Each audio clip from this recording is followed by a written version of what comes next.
കബറെന്ന് പറഞ്ഞ കളിക്കണ്ട സ്ഥലമല്ല.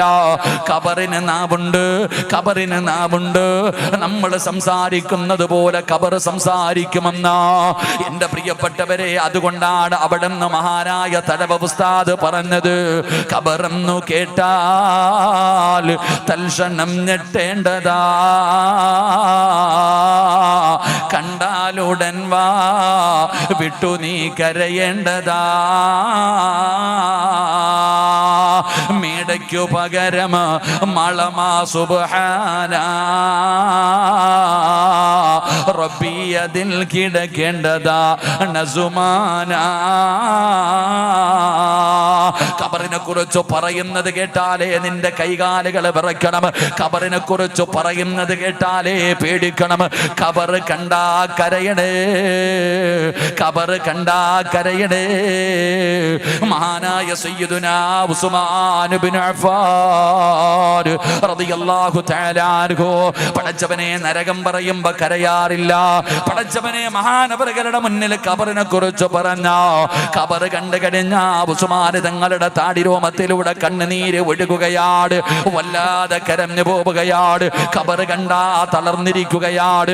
സ്വഹാബത്ത് ചോദിക്കുന്ന ഉസ്മാൻ തങ്ങള്, നരകം പറയുമ്പോ ഇതുപോലെ കരയാറില്ലല്ലോ, മരണം പറയുമ്പോ ഇതുപോലെ കരയാറില്ലല്ലോ, പരലോകത്തെ കുറിച്ച് പറയുമ്പോ, സിറാത്തിനെ കുറിച്ച് പറയുമ്പോ, മീസാനിനെ കുറിച്ച് പറയുമ്പോ, നരകത്തിന്റെ തട്ടുകളെ കുറിച്ച് പറയുമ്പോ, മരണത്തിന്റെ രംഗങ്ങളെ കുറിച്ച് പറയുമ്പോ ഇതുപോലെ കരയാറില്ലല്ലോ.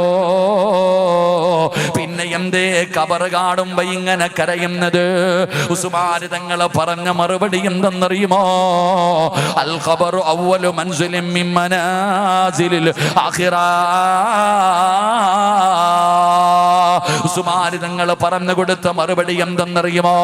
ഖബറിനെ കുറിച്ച് അറിയണമെങ്കിൽ ഇന്നിവിടെ നിന്ന് വഴുത് കഴിഞ്ഞിട്ട് നിങ്ങളെ വീട്ടിലേക്ക് കടന്നു ചെന്നു ഭക്ഷണം കഴിച്ചു, എല്ലാവരും കടന്നോ, എല്ലാവരും അവരവരുടെ റൂമിനകത്ത് കയറി ലൈറ്റ് അണച്ചിട്ട് കടന്നുറങ്ങുമ്പോ ആളില്ലാത്ത റൂമിനകത്ത് കയറി ചെന്നിട്ട് ലൈറ്റ് ഓഫ് ആക്കിയിട്ട് ഫാൻ ഓഫ് ആക്കിയിട്ട് കതകടച്ചിട്ട് ആ റൂമിന്റെ അകത്ത് നിനക്കൊന്ന് ഒറ്റയ്ക്കിരിക്കാൻ കഴിയുമോ?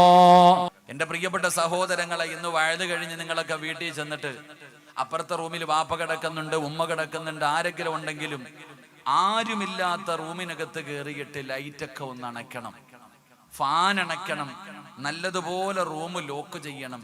എന്നിട്ട് ഒരു 5 മിനിറ്റ് ഒറ്റയ്ക്ക് അതിനകത്തൊന്ന് ഇരുന്ന് നോക്കണം. ആ കബറിനെ കുറിച്ച് അറിയണമെങ്കിൽ എന്റെ പ്രിയപ്പെട്ടവരെ, ഒറ്റയ്ക്ക് ആ റൂമിനകത്ത് കയറിയിട്ട് നിങ്ങളൊരു 10 മിനിറ്റ് ഇരുന്ന് നോക്ക്. നമുക്ക് പേടിയാ, നമുക്ക് വല്ലാത്ത പേടിയാ. എങ്ങനെ പ്രിയപ്പെട്ടവരെ, അടുത്ത റൂമിൽ മാതാപിതാക്കളുണ്ട്, ഭാര്യയുണ്ട്, ഭർത്താവുണ്ട്, എല്ലാവരുമുണ്ട്. എന്നിട്ട് പോലും ആ റൂമിന്റെ അകത്ത് നിനക്ക് ഒറ്റയ്ക്കൊന്നിരിക്കാൻ വല്ലാത്ത പേടിയാണെങ്കിൽ 3 കഷ്ടം വെള്ള തുണിയിൽ പൊതിഞ്ഞിട്ട് നിന്റെ കുടുംബക്കാര് മുഴുവനും ഇവിടത്തെ പള്ളിപ്പറമ്പിൽ കൊണ്ടുപോയി 6 അടി മണ്ണിനകത്ത് ഇറക്കിക്കിടത്തി മണ്ണിട്ട് മൂടി ചെടിയും നട്ടിട്ട് മടങ്ങി പോകുന്ന ദിനത്തെക്കുറിച്ച് നീ എന്തേ ചിന്തിക്കാത്തത്? ആ പള്ളിപ്പറമ്പിൽ നീ ഏകനായിട്ട് കിടക്കണമല്ലോ. ഉസ്മാൻ റളിയല്ലാഹു തആല അൻഹു പറഞ്ഞത്, ഇതിനകത്ത് രക്ഷപ്പെട്ട് കഴിഞ്ഞാൽ ബാക്കിയുള്ള സ്ഥലങ്ങൾ മുഴുവനും രക്ഷപ്പെടും. ഇതിനകത്ത് പരാജയപ്പെട്ട് കഴിഞ്ഞാൽ ബാക്കിയുള്ള സ്ഥലങ്ങൾ മുഴുവനും പരാജയപ്പെട്ടു പോകും. ജീവിതത്തിൽ ഒറ്റയ്ക്ക് പോയി കിടക്കുന്ന ഒരേ ഒരു സ്ഥലമേ ഉള്ളൂ. ദുനിയാവിൽ ജീവിക്കുമ്പോൾ മാതാപിതാക്കളുണ്ട്, നിന്റെ കൂടപ്പിറപ്പുകളുണ്ട്, നിന്റെ കുടുംബക്കാരും നിന്റെ കൂട്ടുകാരുമുണ്ട്. എന്റെ പ്രിയപ്പെട്ടവരെ, പിന്നെ ഭാര്യയായി, പിന്നെ മക്കളായി. നാളെ മരിച്ചു പരലോകത്ത് ചെന്നാൽ അവിടെ ആദം നബി മുതൽ അസ്റഫുൽ ഖൽഖായ തങ്ങൾ വരെയുള്ള പ്രവാചകന്മാരും അവരുടെ അനുയായികളുമുണ്ട്. ഇനി അല്ല നിനക്ക് സ്വർഗം തന്ന സ്വർഗത്തിലും അള്ളാഹു ഇഷ്ടപ്പെട്ടവരുണ്ട്.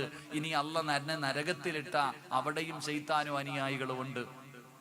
പക്ഷേ നീ ജീവിതത്തിൽ ഒറ്റയ്ക്ക് പോയി കിടക്കുന്ന ഒരേ ഒരു സ്ഥലം, അത് 6 അടി മണ്ണിനകത്ത.